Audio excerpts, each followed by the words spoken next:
And welcome back. We are so excited to hear from the incredible Vanessa Cardenas. I'm going to introduce her and a little bit of her presentation, but she's got it. She's going to really teach us so much today. So Vanessa is a highly experienced C-suite executive, mentor, coach, speaker, and instructor with a degree in industrial and organizational psychology, and she lives in New York. She's a founder and CEO of Understanding Ear LLC and empowers individuals to heal from betrayal, amplify their authenticity, find love and happiness on their own terms.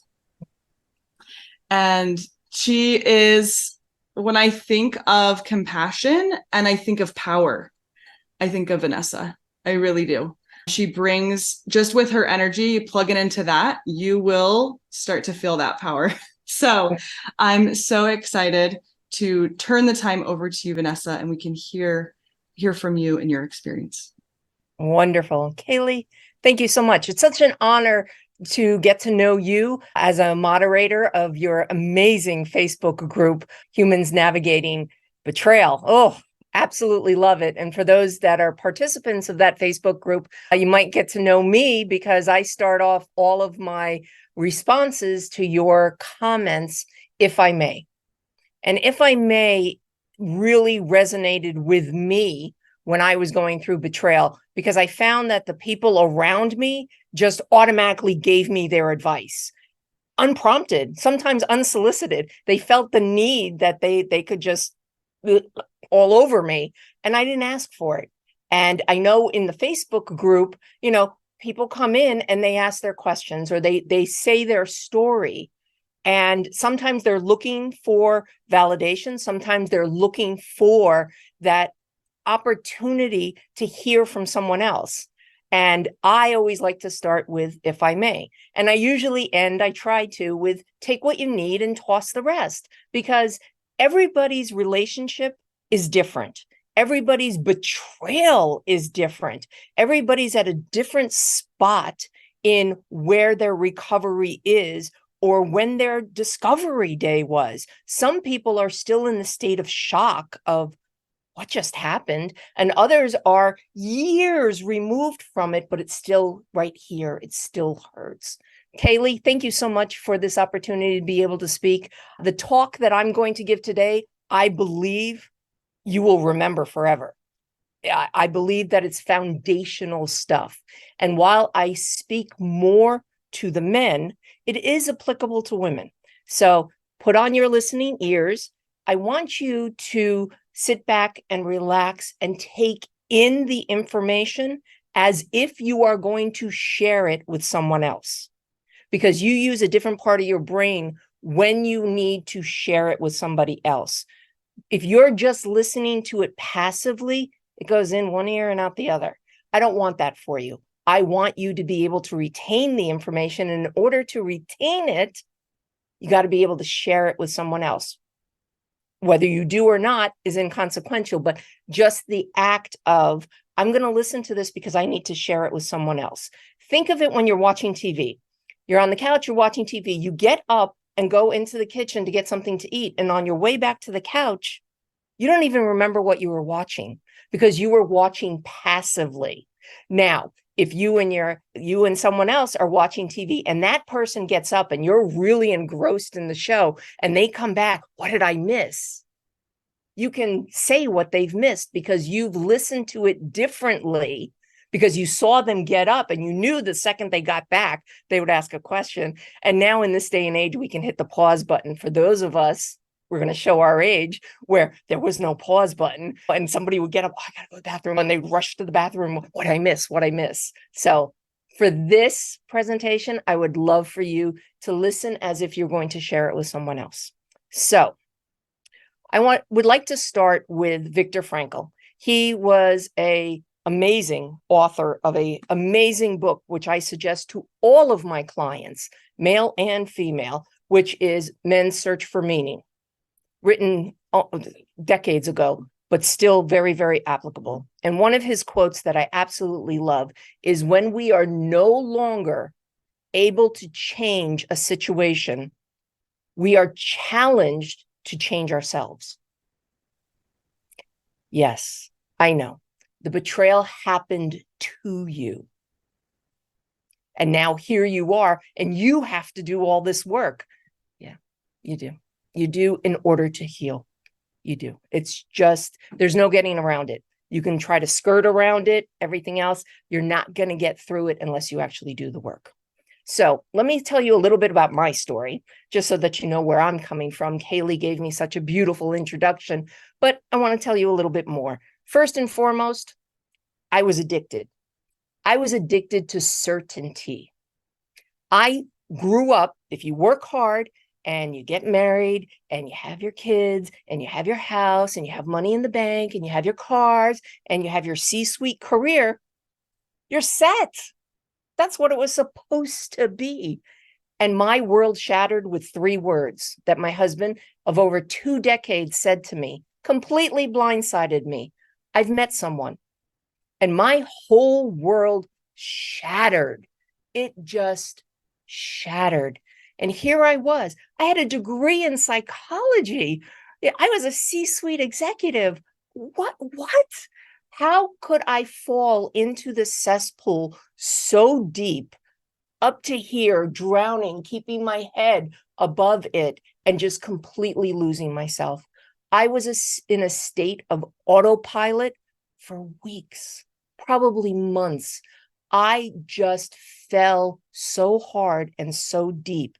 And everybody around me, we were talked before about that advice. Everybody around me was just throwing advice at me and telling me all kinds of things. And, self-care. And Tammy and Nathaniel talked about it yesterday on day 2 about how self-care can turn into shame, and that you can be actually shamed for not doing the right self-care, or not following, the gurus that say you're supposed to do this and this and this and this and this. And again, we go back to take what you can use, toss the rest. If it doesn't feel right to you, then don't do it. So with that being said, I fell into this hole. And I remember distinctly, I remember it as if it was yesterday. That's how, like, right in your heart it gets, where I laid on my bedroom floor, ugly crying. I was in so much pain, and I begged and I pleaded with God, universe, spirit, whatever you want to call it, please, can I have a reprieve? I just need a reprieve. And if I get that reprieve, I promise that I will help someone else so that they don't feel this way. I knew the hurt. I felt it. I felt it in my joints. I felt it everywhere. And I cried myself to sleep, begging for sleep, because sleep is the other thing that's always missing. And if you want to know more about sleep, follow Kaylee on that, because she's got a great program on that. And I woke up the next morning feeling a little better. Whoa. And then the next day I was a little better. And then that's when I dove in deep into recovery. And I wanted to get my hands on everything I could get my hands on. So I've been certified. I dove deep into just listening and learning from all of the gurus. And I too took what I liked, what felt right to me, and I tossed the rest. And that's okay, because everybody's recovery completely different. And you just have to find the person that you resonate with. Because if you try to go on this path by yourself, it's challenging. It truly, truly is. I walked the path by myself for way too long. Then I started to incorporate a lot of other people. And there were certain people that, just like that, loved it. Other, I was like, no, not quite. And that's okay. Again, everybody's different. Everybody's absolutely different. So let me start with this. Dave got a text message from his neighbor. I am so sorry. I feel so guilty. I have been meaning to tell you, and I wanted to tell you. I've been tapping your wife day and night while you weren't home. And I feel so badly for this. And I just want you to know that I am so sorry and that I promise not to do it again. I just don't have it at home. And I know that's not an excuse, but I hope that you will accept my forgiveness and that you will understand that this will never happen again. And Dave read the text, walked up to his bedroom, unlocked his gun safe, put his gun on his lap, and his phone chimed again. Duck. Autocorrect. Not wife, Wi-Fi. The moral of that story is that immediately we think, oh, betrayed. And we go through all of those emotions. The emotions flood into us in such a way we all know what that feels like. We feel that flood come over us, and our body goes into that fight, flight, freeze mode, or fawn, because that's another one as well. But we just experience that. So I want to talk a little bit about it from a male perspective of getting that betrayal. That's why that story was Dave. So there is a wonderful website. It's called the truthaboutdeception.org. Truthaboutdeception.org. They have been running a poll for over a decade, completely anonymous, where people come in and they answer a series of questions. The questions are brilliant.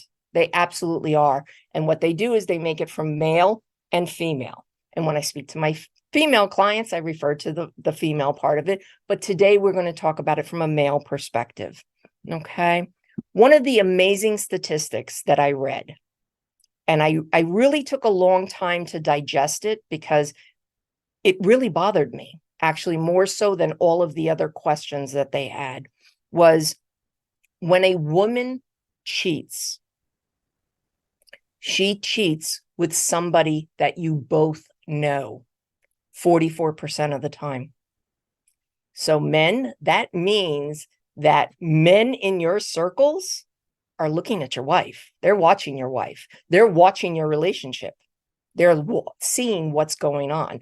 Whereas with men who cheat with somebody that they both know, both partners know, it's only 22%.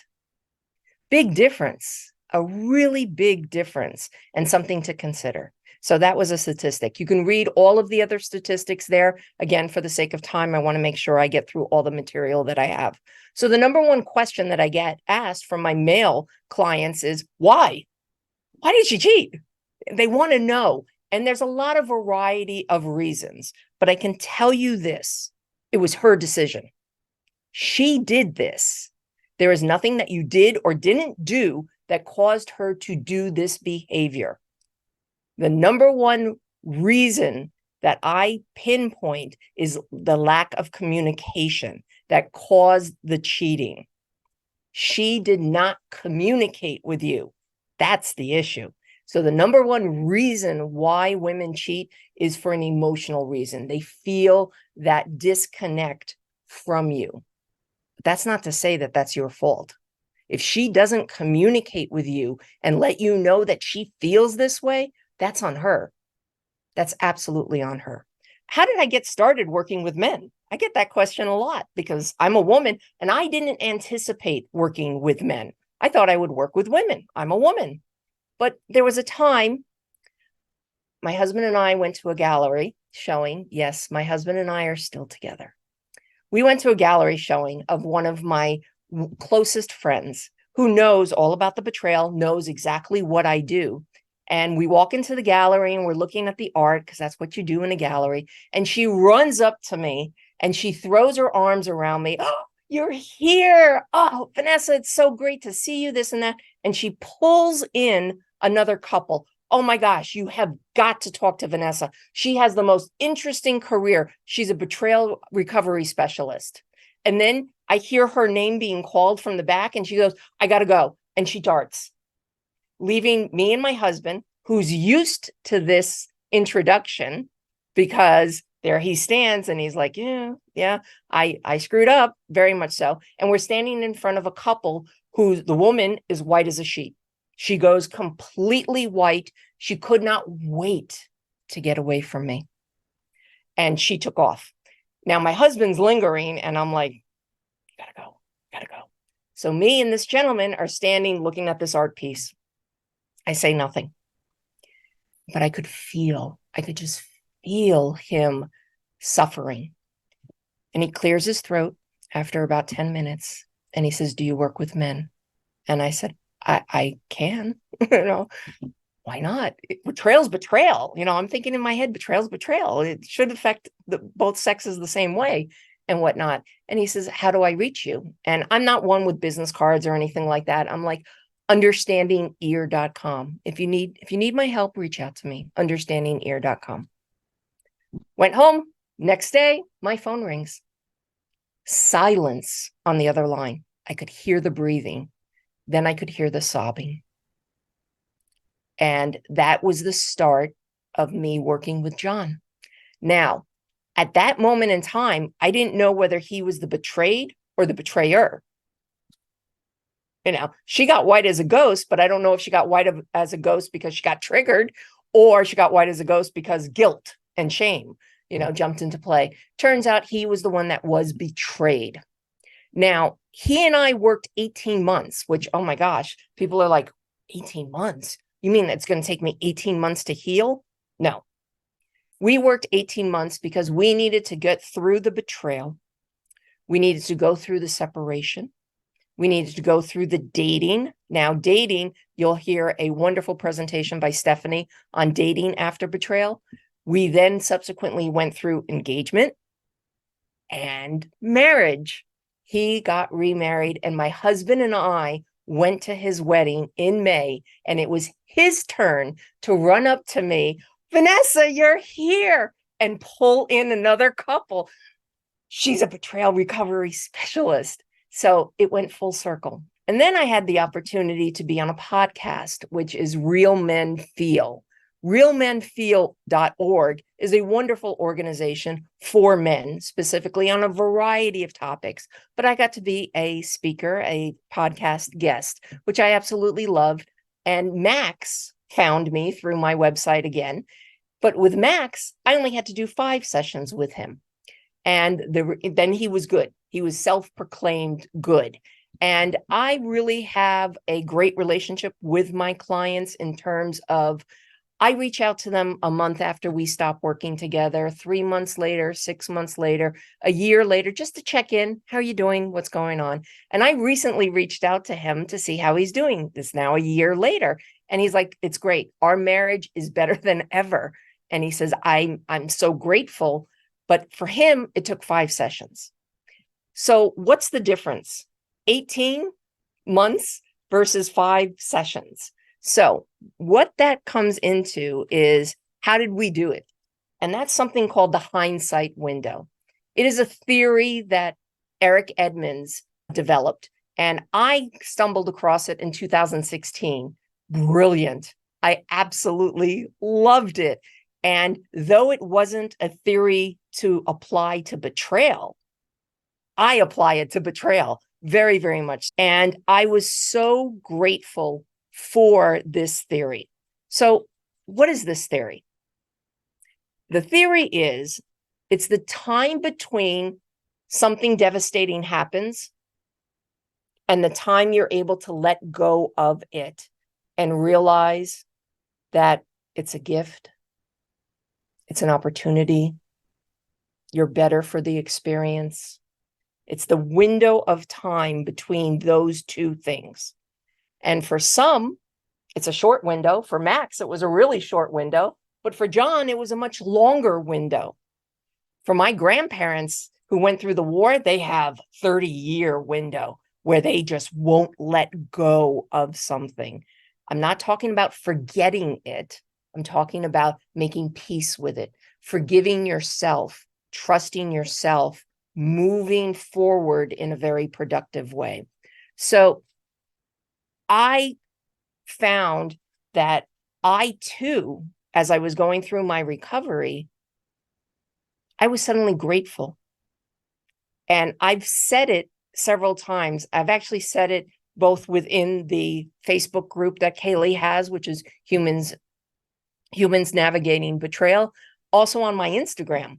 And it's the one post on my Instagram that got like, people went completely nuts over this concept of, wait a second, you're saying that you're grateful for the betrayal. Now, don't misunderstand me. I don't wish betrayal on anyone. I don't. It's the worst gut-wrenching thing that you have to go through. But there is beauty on the other side. There absolutely is. You step into who you were meant to be. And again, whether your window's really short and you suddenly see the blessing, or your window's much longer. And what we want to do is we want to start working on closing that window sooner than later. Still at your own pace, but knowing that you have that opportunity to kind of close that window. So how do we close it? How do we start working on it? How do we see the gift and opportunity in the betrayal? Well, we need to clean up our past. We need to look at the present, and then we also need to look at the future. So I have a couple of formulas for you. So here's the emotional formula for you. Resentment and regret in your past equals fear in your future. Because you so resent or you regret the betrayal, you didn't see it coming, whatever it is, it suddenly manifests itself into fear in the future. Whereas how much gratitude you have for your past will show up as faith in the future. So I want to say that again. I want that to sink in for you. So resentment and regret in the past equals fear in your future. Whereas how much gratitude you have for your past will show up as faith in the future. So we need to clean up the past. Now, sometimes, a lot of times, the betrayal that you're experiencing right at this moment isn't the first betrayal. There could be betrayal in your childhood. Your best friend, suddenly not your best friend. The teacher that you really, really liked said something to you or punished you in a way that you just suddenly didn't like them anymore. That favorite uncle that you always hung out with just suddenly became cranky and irritable, and you were too young to understand what was happening. There are lots of different ways that betrayal intersects in your life. And if you haven't cleaned up those situations in the past, this betrayal feels really heavy. It feels so big. It feels momentous that you can't even wrap your head around. And for me, that was exactly what was going on for me. I had all of these little itty bitty betrayals in the past that I never even identified as betrayal. They were just stuff that happened. And I just assumed it happens to everybody. Why should I make a big deal about it? But when my betrayal, my big betrayal, my betrayal with my beloved happened, it all came flooding back. It absolutely did. But a lot of those betrayals in the past, we see through the eyes of a child. We see through eyes of innocence. We don't have that wisdom that we have now that allows us to pivot just ever so slightly to see it from their point of view. Yeah, Uncle Marty became really cranky around me. Well, now I know that he had dementia. So his dementia caused him to be cranky, not my behavior, not how I was, not something that I did. See that pivot, how that kind of just intersects and changes ever so slightly. So what we need to do is go back into the past, just a little bit, not anything really, really heavy, but look at those individual situations and just pivot them and clean them up. Make peace with them. Because, oh yeah, that situation happened. Oh, here's a little bit of a pivot. Now I've cleaned that up. Now I've let that go. And now I can move on. So what we want to do is we want to look for the patterns of behavior that you have and those emotional triggers that come up, because they do. We know they do. They happen all the time, especially after betrayal. And we want to learn how to respond rather than react. So we tend to react just as Dave did, where he, looking at the text message, walked into his bedroom, got his gun out of his gun safe. That was his reaction. That was his immediate reaction. We want to learn to respond. We want to learn to pause for a moment to allow our body to settle so that we can think clearly with our minds and our heart so that they can be connected to each other and we can pause. So we need to almost say to ourselves, what emotion do I need to have at this particular moment that will serve me? Because rage and anger and is not going to serve me. But calm, yeah, I could find it as an app in the App Store, but is calm going to serve me now? Is that what's going to happen? So we want to go back and find those moments that were awful. That were awful. They were. And sometimes you have to pull them out. Yes, but they were awful. I'm not talking really anything really, really big and heavy, but just those little itty bitty things, those nuances from our childhood. You know, the bully that would, take your lunch money or whatever it might be in a small context, and really start working through those just to clean it up. I'm going to give you a perfect example. My daughter got her driver's license. Oh, she couldn't wait to drive. Oh, she couldn't wait. The second she was able to, she took her driver's test, she passed it, and she was like, I need car keys, and we were like, because as parents, we know that once our children start driving, oh, that feeling is just right there. And we wear our hearts right here. Our hearts are outside of ourselves. And 6 weeks after getting her driver's license, I get a call and I hear her crying, like sobbing. And she's like, Mom, all the airbags deployed. What?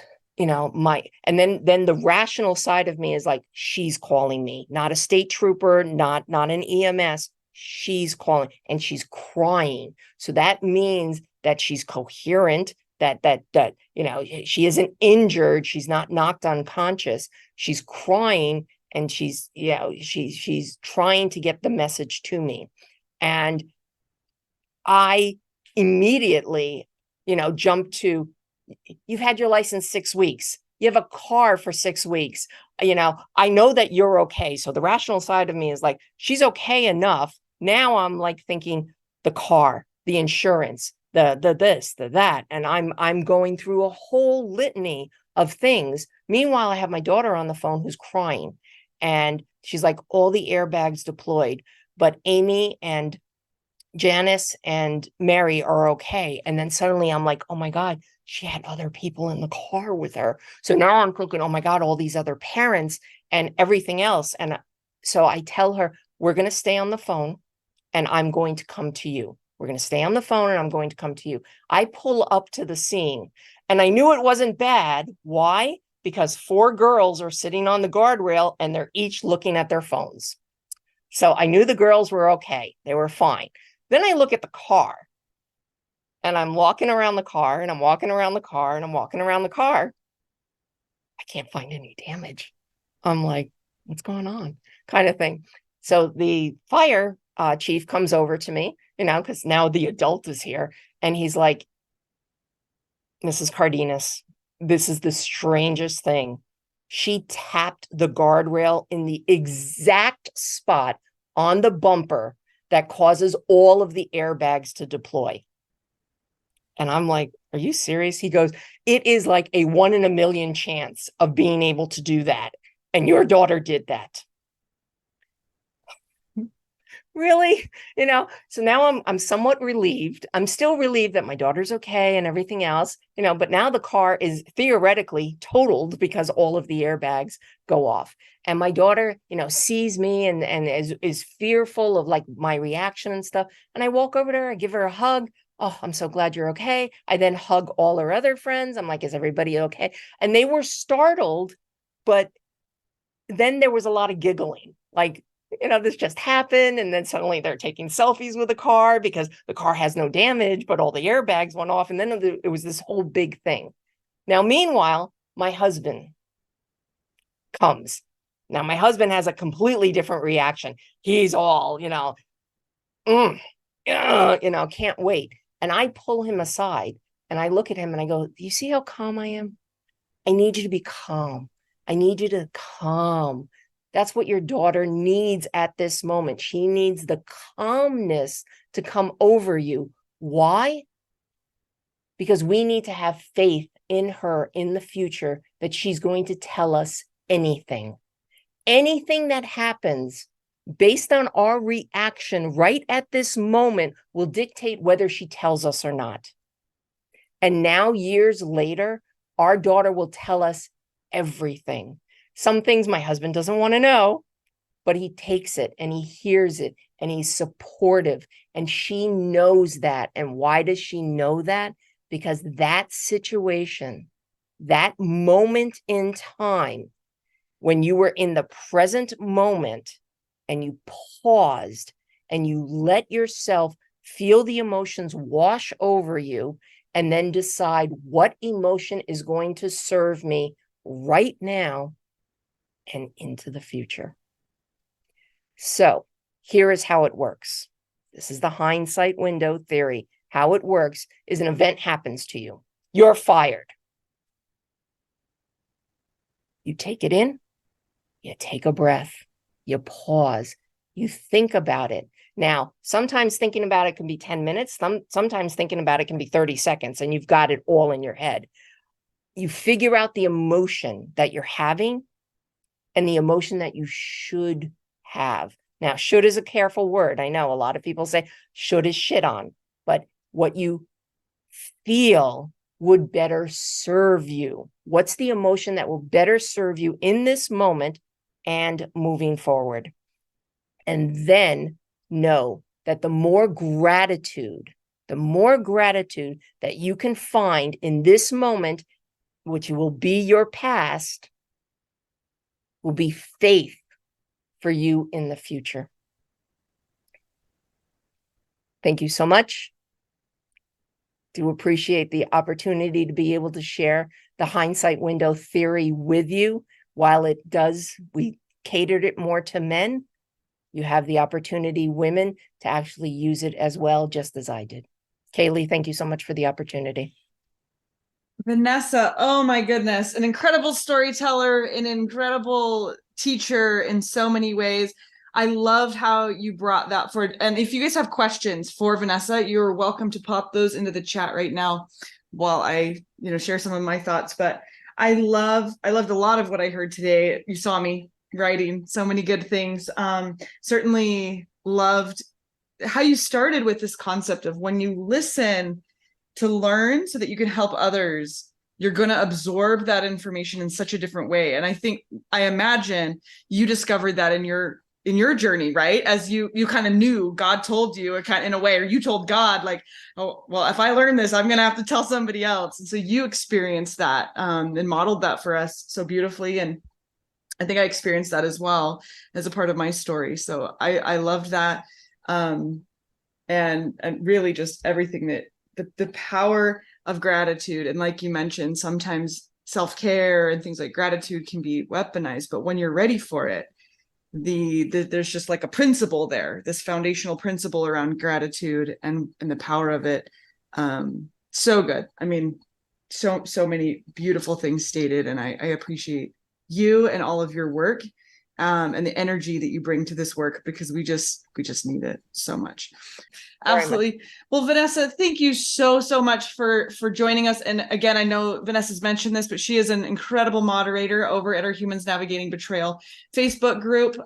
Vanessa, I know you've mentioned it already, but understandingear.com, is that the best place to get a hold of you? And then on socials, Instagram, Facebook, and then in that Facebook group as well. So if you have resonated and felt connected as I have today with Vanessa, you can get a hold of her and ask her your questions and learn what she has to offer and could support you through what you're going through right now.